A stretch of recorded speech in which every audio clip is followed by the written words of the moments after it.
Hello everyone, hi, how are you guys doing today? Welcome back to another reaction episode of Bleach, 1000-Year Blood War. This is Haarute, my name is Matt, hello, what's up? So, last time we got the fire, where maybe Yamamoto Genryusai is dead, and I'm betting that he is. I've been thinking that he was gonna die in this encounter for like couple episodes now. He did make a good show out of himself previous episode was really just the old man flexing and twerking on this guy, but then it turns out that this guy was actually not that guy that we thought it was, and actually a win, JK. So I'm still wondering, like, didn't Saraki kill that guy, the guy that can turn into other guys? Maybe there's more than one, maybe that was an illusion, maybe he escaped and we didn't see the conclusion to the fight or whatever. But Yahabaha, and that's something I want to say is that I've been calling this Majesty Yawek or something like that, because that's kind of what it looks like. However, I was curious about what the pronunciation is, because in the very episode Yamamoto calls him Yahabaha, and I was like, well, it's a Japanese voice actor. I'm not sure how much credit I want to give to this man's pronunciation of a more Western name. But I'm like, okay, let me look it up. So I just wrote how to pronounce Yawek,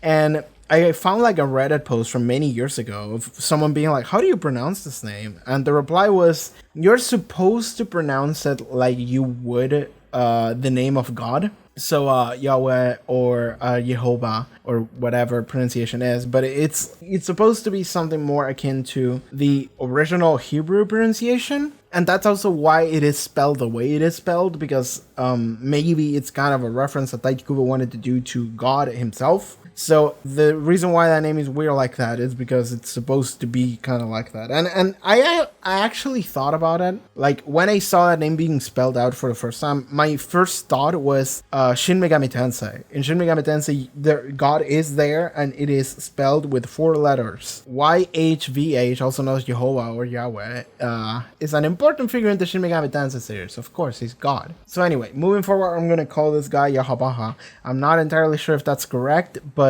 that's what I think it is correct, and that's how Old Man called him, so I'm gonna call him that way. He ran into Aizen and they talked, and something I thought about, and I'm gonna say right now because it might happen later, is that there was really nothing that happened in that encounter that has lasting consequences, at least that we can see right now, other than Aizen is not working with him. However, Tight Kubo has pulled some shit before, including previous episode itself. So I feel like something that he could do in the future is have Aizen like maybe help us out or something, and then be like, actually, I'm helping Yahabaha, and everyone's like, what? And it's like, yeah, when we met that last time, and then we're gonna see a flashback, and we're gonna see the actual conversation that happened instead of the one that we got to see, which was fake conversation that happened. I don't know. That's just a random guess I'm throwing out because it might happen. Based on the preview for this episode, I think Byakuya is dying. I guess he didn't die the previous time, or maybe he did, but this time it's gonna be the actual acknowledgement of it.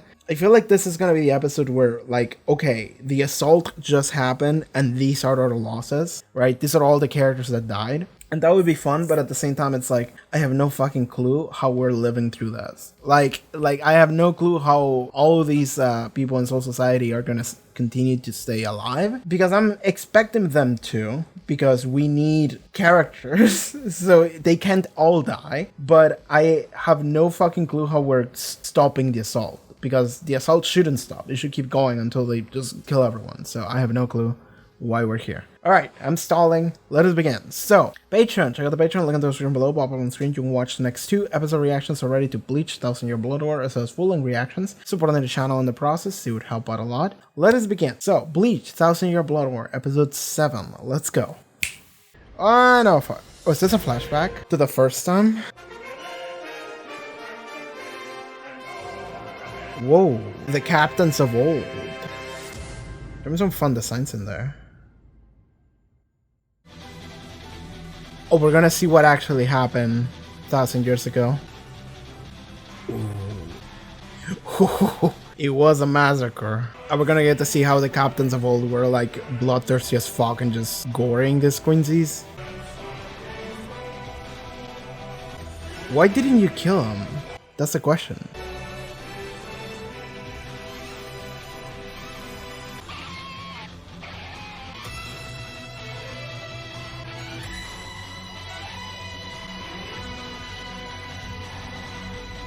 Oh, Sasakibe. Cool. We got to see how Sasakibe was actually someone that was right there and helped him defeat him the first time. I like how Sasakibe is retroactively getting some spotlight. By the way, was that Unohana? Someone jumped into screen and just started swinging. That might have been her. That's something I do wonder though. Like, what happened to the previous captains? Did they just die of old age? Is that a thing that can happen? And when the new captains take over, like, what is the history of captains? What is the rotation? Who left? Who came in?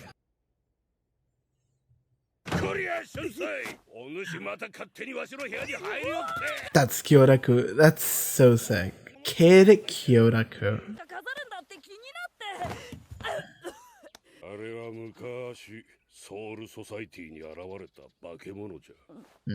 もう現れることはない。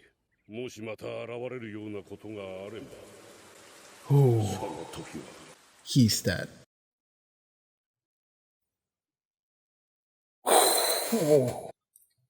Oh, that's raw. Oh, that's a bad one. わしがここに戻ることはないじゃろ。Oh, they all felt it. Oh, fuck. Fucking god damn it. I like that. He gave in to an emotional impulse. Just like, fuck. Oh, this song. Hmm? しても逃がさぬとでも言うつもりか。くだらぬ半端者よ。貴様なぜ左腕を直さなかった。 That's what I thought. 人間の女に命じれば直すことはできたはずだ。 He knows all of this too. 貴様は人間を利用したくなかったのだ。人間である黒崎一護を巻き込むことを案じていた。ソウルソサイティだけでなく、現世までもその背に追って私の前に立ち、貴様は弱くなった。山本茂国、貴様が創設した当初の御帝13体は、御帝とは名ばかりの殺伐とした殺し屋の集団。 I see. He's like, you used to value strength. You all used to be beasts. 人はもとより部下の命にすら肺ほどの重みも感じぬ男だった。安らかな世を手に入れた貴様らは、守るべきものを増やし慈しみ、つまらぬ正義や誇りのために二の足を踏む惰弱の一軍になり下がった。ソウルソサイティはこれから死ぬが、御帝13体は1000年前我らと共に死んだのだ。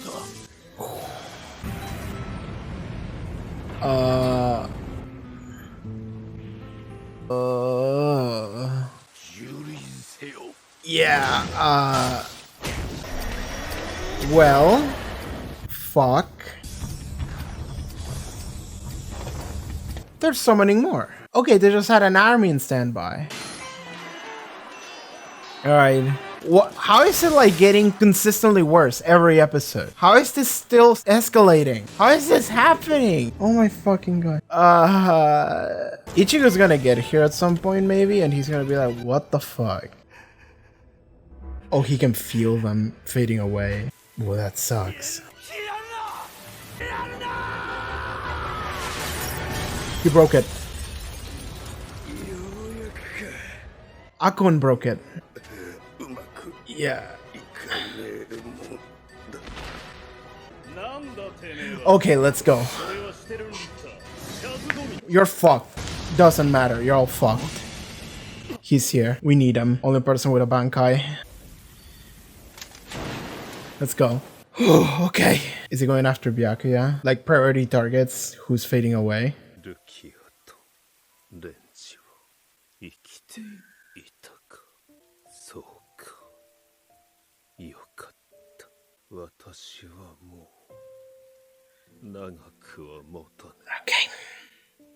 精霊帝を踏みにじる卑劣の輩を倒すこともできず、挙句無様に敗北し死することを心より恥じる。Kは人間だ。本来ならこの戦いに巻き込まれることは愚か、ここにいることすらなかったはずのものだ。頼む、ソウルソサイティを守ってくれ、黒崎一護。Ooh. He's burning.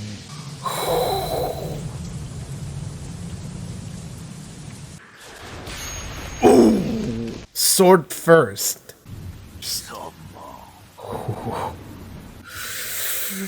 Alright, let's go. Okay. Ooh, escalation. 7 episodes of just escalation. 答えはなかった。それでいい。実はそういう男だ。答えなくとも分かっている。Yeah. 任せたぞ、黒崎イチゴ。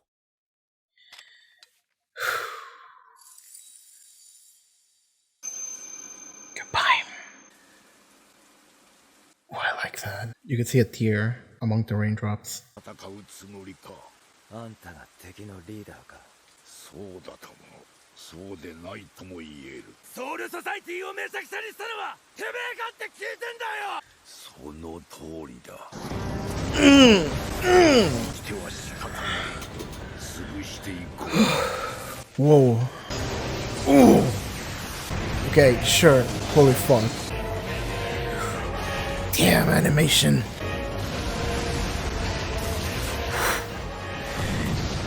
Like, it's hard to follow what the fuck is happening. It's so fucked. Then shit. Ooh.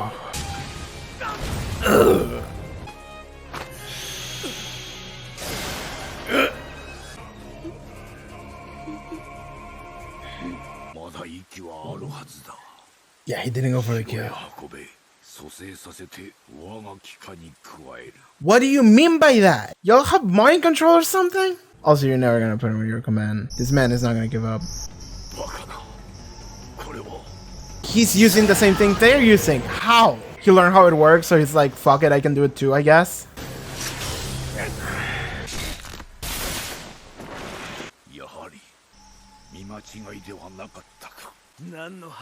He doesn't know what he's doing it. Is Ichigo a quincy or some bullshit? Memories within your spiritual pressure. What?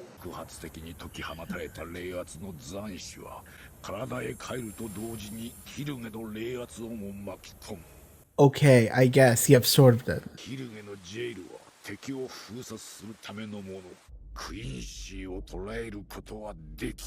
Okay. What? You're a quincy, Harry. I guess we don't. Okay, sure. We don't know jack shit about his mom. That's true. Yeah. This is bad. Wait. Yeah, he's confused. Like, can someone help? I guess we're just fighting. Oh!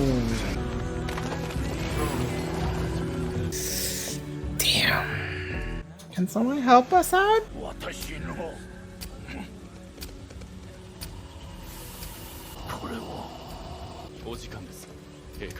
Oh, you have a timer?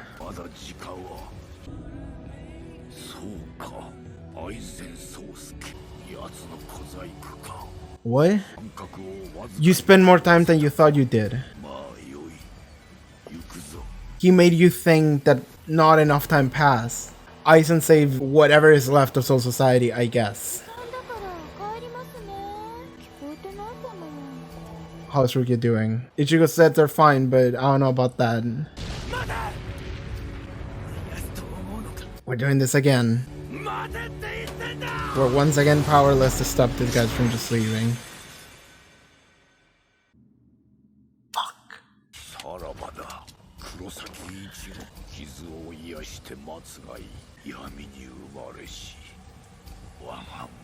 My son born in the dark. Is that the I think that's the episode. This is different. Oh, that's cool. I like this city. That episode went by so fucking fast. Oh, are we gonna get to see every old captain? I like her. She's cool. Whoever that is also kind of looks like Baiken. I like that one too. It's the fucking Unohana. Looks like her. Like 2 people look like her though. Dadamo! the new court. Well, used to be, I suppose. That's it. The light fades out. 見上げた空に星を覆うまぶたの奥にけぶる残光 The Shooting Star Project Zero Mixed. I'm sorry, what the fuck is that? What the fuck is that title? I'm already dreading titling this on YouTube. What the fuck do you mean the name of the episode is The Shooting Star Project Zero Mix? What? That can't be the real title. Okay, I'm focusing on the wrong things. What the fuck is happening? Okay, sorry, that was a lot that they just dropped on me. Okay, so Ichigo's a quincy now. Sure. You know what? Sure. The only reason we can, like, accept it as an audience is because we never really explore what the fuck Ichigo's background is. We never really explore anything about his dad or his mom. The only thing we know about his dad is that he's a boss tier soul reaper. We don't know from when. We don't know what his tale is. And even though Ichigo learned about it, they never explain it fully, so we're still sitting here in the dark. And about his mom, the only thing we know about is that she got killed by Grand Fisher. And Ichigo feels incredibly guilty about it, and it is his motivation as someone that essentially has survivor's guilt to make him the person that he is. And he constantly, well, not constantly, but he often does bring up his mom as the thing that he always thinks back to. He always remembers that moment of her dying in front of him to save him, and how he is going to be the one that saves everyone next. We don't know where she comes from. We don't know where the dad comes from, but now...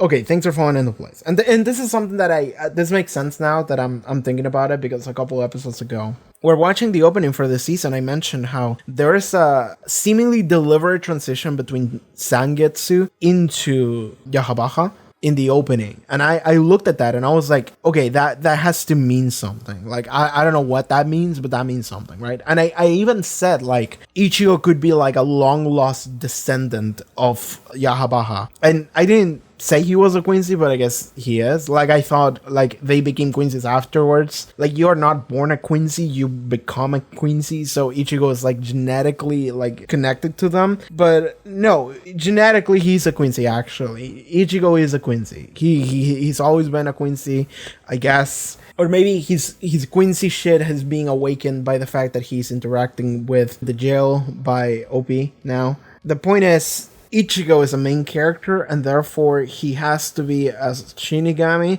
a quincy, and a holo all at once. Cool. Like, I'm not even gonna say that that's a horrible, like, very shonen anime thing to do. It is, but I'm taking it. It's fine. It's not a terrible thing. And the reason why I can accept it is because, again, I never knew what the fuck was up with Ichigo's parents. And I will say that Ichigo's parents was also a thing that was always... Oh, I suppose this connects to Ryuken, Uryu's dad, because I mentioned, I think it was last week, I mentioned how Bleach is this thing where, like, they set up things from before that are so, like, tiny, but you're sitting there thinking about, like, what the fuck do they mean by that? Like Aizen talking about, like, God or whatever. But also Ishin and Ryuken, they do have a moment where they kill this holo, this Rancor. Also, it might have been Grand Fisher. I don't think so. Like, an Rancor version of Grand Fisher. I don't think so. I might be just being crazy there. But, like, they defeat this Rancor, they save Kon, I remember that, and then they have a moment where they talk to each other, and from the way they talk to each other, it seemed like they knew each other. So I'm sitting here like, why? When? What happened to the previous generation? What's going on between these dads? And they never explain it to you. So now things are starting to maybe make sense. And I'm not going to say that this is bullshit, because I feel like of all things Bleach can do, this sounds like something that kind of makes sense. Just based on that. We never knew anything about Ichigo's mom, but it very clearly was a figure that mattered. And if we know that Ishin used to be a Soul Reaper, then we'll have to sit there and think, okay, was there something special about his mom? There is a connection between Ishin and Ryuken. Okay.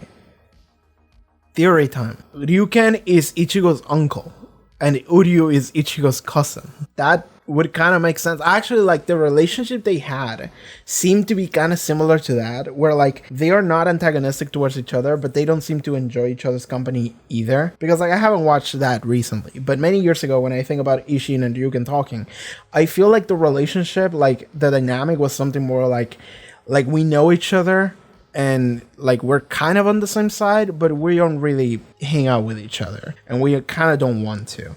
And it might be because of that. It might be because Ryuken's sister was Ichigo's mom and Ishin's wife, and like therefore he like deals with him, like he tolerates Ishin because like ultimately like they care about the same person, but at the same time maybe like being around each other brings back painful memories about her, so they don't want to do that. That would make sense to me. So that's my theory now. Ryuken is Ichigo's uncle. I mean, it's not a stretch because now we know that Ichigo's a quincy, therefore he and other quincies are related on some level. Also, the Yahabaha said, my son born in the dark. Are all quincies descendants of Yahabaha? Maybe. Like he's just this immortal special entity that was born at some point, and like he just fucked a lot over like the past 2,000 years, and then many offshoot branches were born from it. I'm just throwing shit at the wall at this point. I mean, that's what I always do, but I'm trying to connect dots now, and the dots are there. I don't know what the fuck they mean, but here we are. I can already see the next Ichigo power-up, which is just gonna be Quincy Ichigo. And it's gonna be a mixture of his already existing Shinigami powers and his Quincy powers. I mean, he's just gonna be able to shoot laser beams as well. He already shoots like energy waves in the form of Getsuga Tensho. It's like, no, fuck that shit. We're just gonna shoot bullets now. It's gonna be a Getsuga Tensho automatic rifle. But the question is he gonna have drip?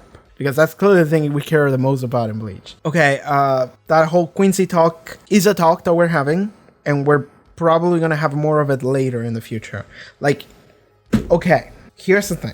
This is the final arc of Bleach. It is. It is the final arc of Bleach. I know Bleach is completed, but I also know when it was published as final arc, 1,000 Year Blood War. So, okay, this is the final arc. That means, to me, that we're gonna get answers to some goddamn questions. And this is the time to do it. Next episode, we might actually get answers to questions. Maybe next episode, maybe 2 weeks from now, but we're gonna get answers to what's up with Ichigo's mom, what's up with Ichigo's dad, what's up with the lineage in general, what's up with Quincy's. We're gonna get a lot of answers to a lot of the questions we've always had. I've always had since I was like 13 years old. I'm excited for this. I think I've said enough on that topic. I could keep going, but also I don't think there's a point. I feel like I'm going to wait for next week or 2 weeks from now or whatever in order to get new information, and then I can cook something with that. But right now I'm sitting here thinking like, okay, those are my guesses, those are my immediate predictions. I'm thinking like something like Ichigo's dad and Ichigo's mom, like they were both, like they saw the extermination of the Quincy's, like, okay, no, like they were at the war, at the extermination. Yeah, because 1,000 years ago was the actual fight, and then 200 years ago was the extermination of the remaining Quincy's. So I'm thinking that something like, I don't know, Ishin met... Do we know Ichigo's mom's name? I don't think we do, and I'm not gonna look it up because at this point that shit is gonna have spoilers. So I'm not gonna look that up. I'm pretty sure Ishin like says it in the first episode of Bleach actually, because I remember the first episode of Bleach. Oh, maybe he doesn't say the name, but like I remember like they make like a gag where they're all like making fun of the dad for being a loser, and then he goes to like a poster that he has of his dead wife on the wall, and he's like, oh dear, your children are being so cruel to me. And it's like, okay, that's kind of funny, but now I'm sitting here, I have to scrub out any kind of information I can get out of this character that has not been a major character in the show, but now I have to start thinking about her. But like I'm thinking that during the extermination, maybe they met then and Ishin like fell in love with her or something, or like he felt pity for her. Maybe the other way around even, like, because it is a battle, so maybe she defeated him or he defeated her, and then they couldn't finish the other one off, and then they fell for each other, and then they decided, you know what, fuck this whole thing, we're just gonna go on the run, and they did. Because Ishin definitely gives that vibe. He gives the vibe of someone that, because like if you are committed to the cause of being a Shinigami and a captain or whatever, then why would you ever leave? Why would you just go and live in the human world as a human dad? And it's like, I don't fucking know. Like we have to start asking questions about that. And the reason I'm thinking is that like he just went on the run. He like married a filthy quincy, and he couldn't tell anyone about that because he's supposed to be killing her. And then he was like, okay, I'm just gonna pack my bags and fucking get the fuck out of here. Did he know Urahara from beforehand? Oh, now I'm starting to wonder, like, no, that shit must have happened before the Urahara stuff. Because Urahara arrived in the human world alongside the Vizard and Desai, I think that's his name, and Yoruichi, when the whole shit with Aizen went down. I remember. That was like one of the best mini arcs in all of Bleach. That was a bang couple episodes. When you get to see the past and how they all got there. I need to get that, but for Ichigo's dad and mom. Like something like that. I just need to see more flashback. Like we're seeing a lot of flashbacks actually in 1000 Year Blood War. It's great, but I want to see more about that. But like I don't remember seeing Ishin in Soul Society during those flashbacks. Maybe he was there. I don't remember. Fuck. I need to go back and rewatch those like 5 or whatever episodes there were where you get to see many years ago Urahara and Soul Society. I need to go back and see that and see if Ishin shows up. Because if Ishin shows up, then that means that whatever happened that made Ishin go to Earth and live there happened after the Urahara thing, or maybe it happened before and then Urahara went to Earth. Because like what I'm thinking is that Urahara maybe helped him. If he was in Soul Society at the time and then he left Soul Society after Urahara, then he might have been able to get help from him to go into hiding. Because like Shinigami can track down other Shinigami, like they tracked down Rukia. So there should have been a reason why they never found them if he went on the run. Because Ishin also I think he's a captain character. I think he was a captain because he wears that thing on his like shoulder that's white because it extends all the way to the feet and it has like the pattern of a captain like robe, but because of the way it's like bundled, you don't actually get to see what it says, so you don't know captain of what squad he was, but it seems like that is a captain garb. So I don't fucking know how the timeline works out, but my running theory right now is he saw Quincy, they fell in love, and they were like, fuck this war or fuck this extermination, we're just gonna go. And they went on the run and they hid on Earth and they fought and they had a family. And that's Ichigo and Karin and Yuzu. And maybe even like Ryuken. Ryuken might have also gone into hiding with them and he was like, yeah, fuck this Quincy shit, I'm just gonna go. And then he had Uryu. I guess. Something I'm thinking about is that earlier, I mean, like episode 2, Ichigo mentioned like, oh, your arrows are like stronger than Ishida's. And then like Opie was like, that's weird, that shouldn't be the case. And I sat there being like, what do you mean? And it's like, don't worry about that. I'm thinking that, okay, so, oh fuck, maybe not all Quincy's are descendants of necessarily Yahabaha, but Ichigo's mom family line is specifically. Because what I'm thinking is, this is a lot of hypotheticals, but if Ichigo's mom's family is direct descendant of Yahabaha, and if Ryuken is Ichigo's uncle, then Ryuken has Uryu, and then that makes sense how they are thinking like Ishida should be a lot stronger because he's directly descending to Yahabaha. And if that's the case, then Ichigo is also, because I'm drawing like a family tree with my finger like right here on my desk, by the way, as I'm saying this. Then Ichigo is also connected by Ichigo's mom and Ryuken's family tree to Yahabaha, and they're both gonna get power-ups. Chonin. That's a lot of assumptions to make, but that's something that makes sense to me. And if I was Tite Kubo, I would do something like that, I suppose. Unless he's cooking something else. Let him cook. Let the man cook. That's my shit at the wall throwing moment. Okay. I said I had enough talking about the Quincy shit, but then I got hung up on it because that's a lot of things that are happening right now. I mean, most of the episode was that, really. Most of the episode was Ichigo arriving, and then we have an encounter, and then a lot of dramatic shit. And revelations, and then it ends. But I really like the beginning, because at the very beginning, this episode went by so fast. Like, no events happened in it. Like, shit was said, and revelations happened, and cool stuff happened, but events, not a lot happened. Ichigo showed up, and then he went to fight, and then it ended. There was something else that happened in the middle, we have to talk about it, but I'm gonna save it to the end. But here, I really like how we get to see a flashback to Yamamoto fighting the Quincy's 1,000 years ago. And we also got to see every captain fighting the Quincy's 1,000 years ago. And something that they were able to convey, and I was able to see it, and then later they explicitly say it, but you get to see how the captains 1,000 years ago were fucking beasts. They were bloodthirsty. They were savages. And like Yahabaha himself says it. He's like, you have grown weak. Yamamoto. He says like Shigekuni Yamamoto. That's his name that he calls him by. It's fun that he says that because back in the day, 1,000 years ago, everyone was so beast. They were so powerful. They were so insanely good, and they just kill all these queens. They just murder the shit out of them. And he's thinking like, y'all are fucking weak now. You specifically have grown weak, Yamamoto.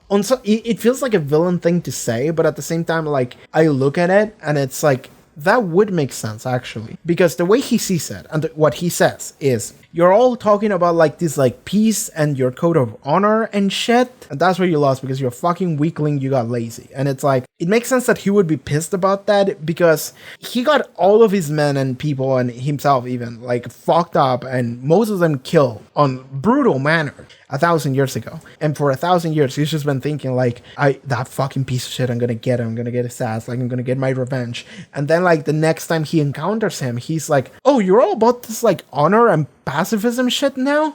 What the fuck? Like, do you forget what you did to me? Like, I understand what he would be upset about that. I understand what he would like call him out on that, because to him it's like hypocrisy. Because to Yahabaka it makes sense that he would be like, this fucking piece of shit old man going around about like, oh, we can't get the humans involved into this conflict because he will not hold up to our standards, like we have to maintain our honor. It's like, fuck you, miss with that honor shit. You didn't have any of that honor shit 1,000 years ago. Fuck off, old man.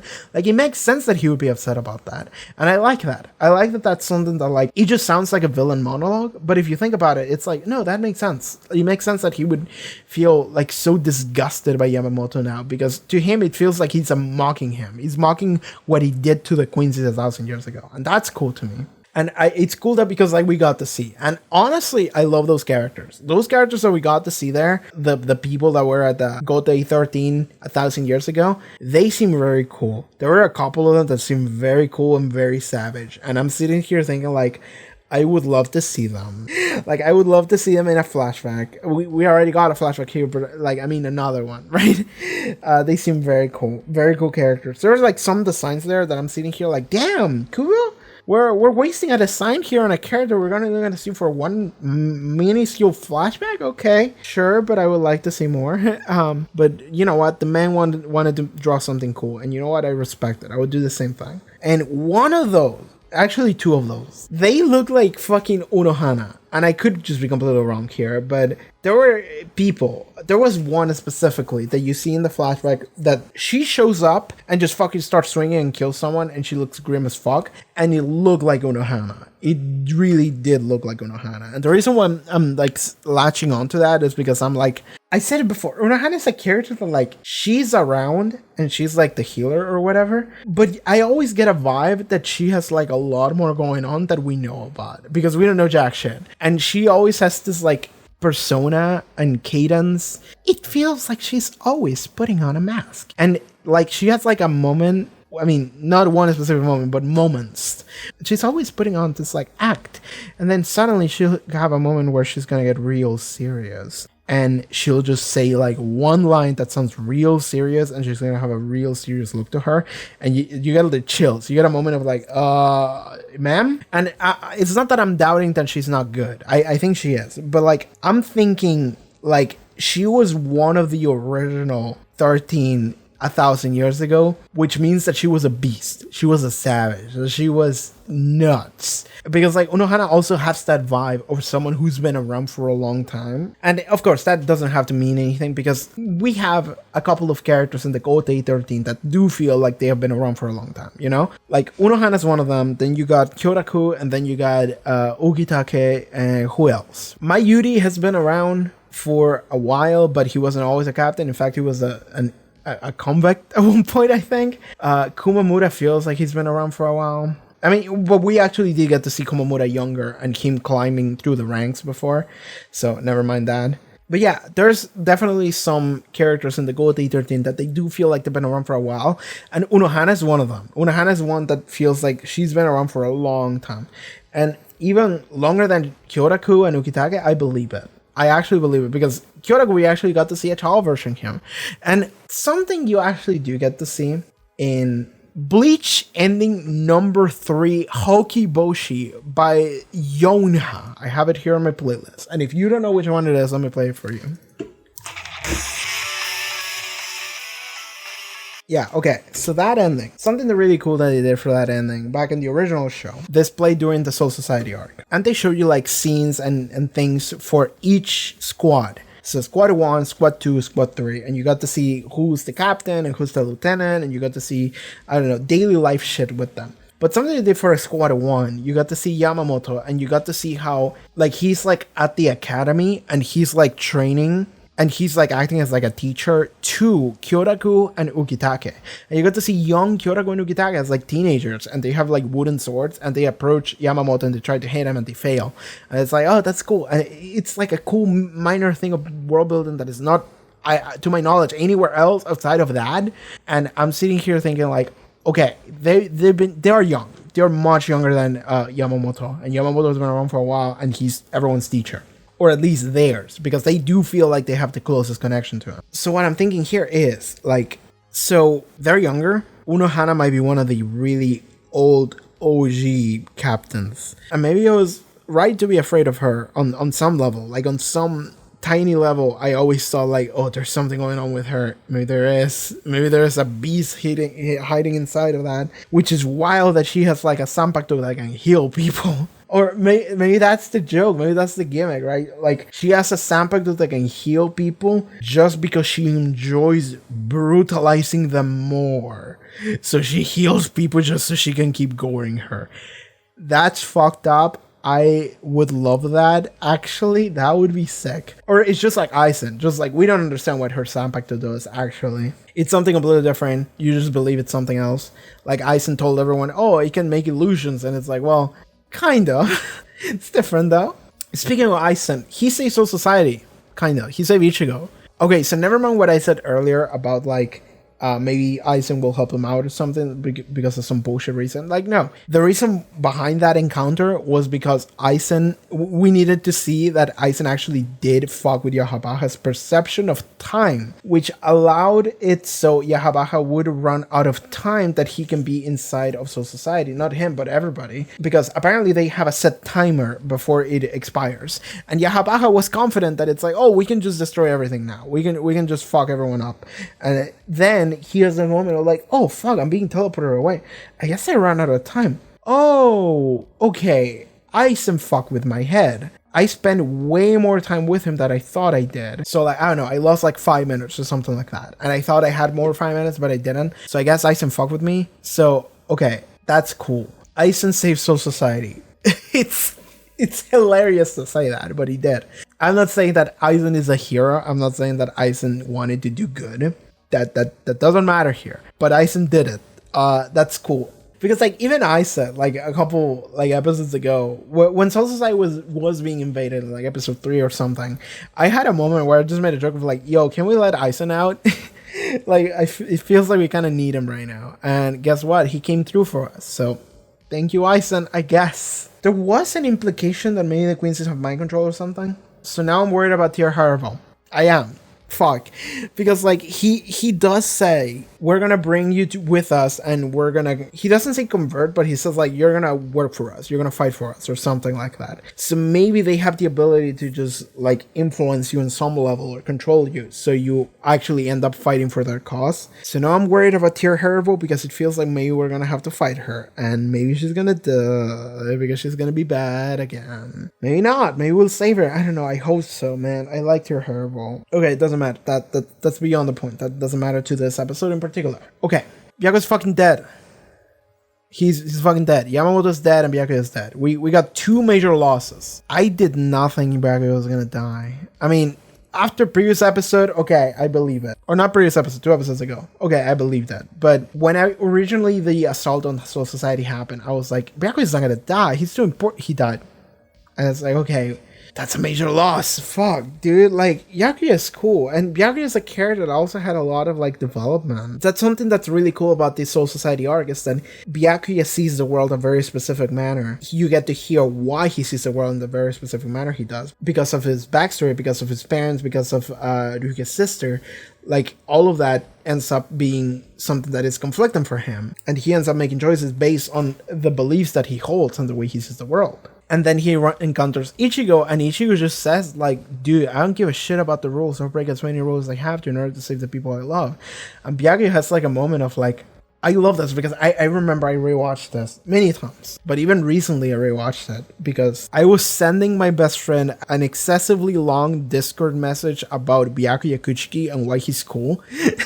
But like, I rewatched that episode where Ichigo and Byakuya fight in Soul Society. Byakuya just says all of these things, and Ichigo has this moment of like, if I was in your place, I would just say fuck the rules, because fuck rules. I don't give a shit about what like a society is gonna tell me. What I care about is the people I love, so I would just do whatever I can in order to save them. If I was in your situation, I wouldn't feel conflicted at all. I would just be like, fuck this, I'm gonna fight it. And that's when Byakuya had this moment like, oh, he never intended to fight us. Like, we were never his enemy. The enemy to him was the system that is condemning Rukia. Like, he never actually has any ill intent towards anyone. He just wants to save Rukia, and he hates the system that is about to kill Rukia. So he's like, fuck the system. But he doesn't have any ill intent towards anyone in Soul Society or Soul Society itself. It's just the way they're going about this specific issue. Fuck this rule. I'm gonna go against it, and I'm gonna fight the entire world in order to save my friend. And that's when Byakuya has like an awakening. That's when Byakuya has like a moment of like, he sees an example of something he could follow in the future after he sees Ichigo. Because he's like, this guy is doing this stupid shit. That's what he's doing. And yet, like, because like, that's the thing about Ichigo, is that Ichigo is so set on the way he goes about the world and how he saves people, and he doesn't care about what he has to do in order to accomplish it. And the thing is that changes the minds of everyone around him. Like, everyone in Soul Society sees this kid do this, and they go like, he was right. He was fucking right. Because like, we can keep like sticking to our rules and our tradition and whatever the law is, but then ultimately the only person that could see what was actually happening, you know, the whole fuckery that Aizen was doing, was Ichigo. Because Ichigo did not give a shit about the rules and the laws. He was just like, I'm gonna save this person that I don't think deserves to be executed. And he was right. And I feel like everyone in Soul Society after that saw that, and they were like, yes, actually, he was right. And Byakuya more than anyone saw it, and he was like, he was fucking right. Like, I almost got tricked by this asshole who's trying to kill my lover's, like, my dead lover's sister that I swore I would do anything to protect. I almost got tricked into killing her, and instead of like rebelling and doing the right thing. And it's like, okay, after that point, Byakuya changed a lot. And I really like that, because I really like that in characters. I really like when I see someone that is so clearly like changing as a result of events, and he's growing, he's learning, and it's awesome. And you get to see how much he cares. And you get to see it here when he dies too. Like, it's a really cool scene. You know, on some level, I'm sitting here thinking like, Ichigo, you need to hurry up, man. People are dying. But then at the same time, no, we need to give Byakuya time. God damn it. It's fucking Byakuya Kuchiki. And I love that he just goes and he stands in front of him.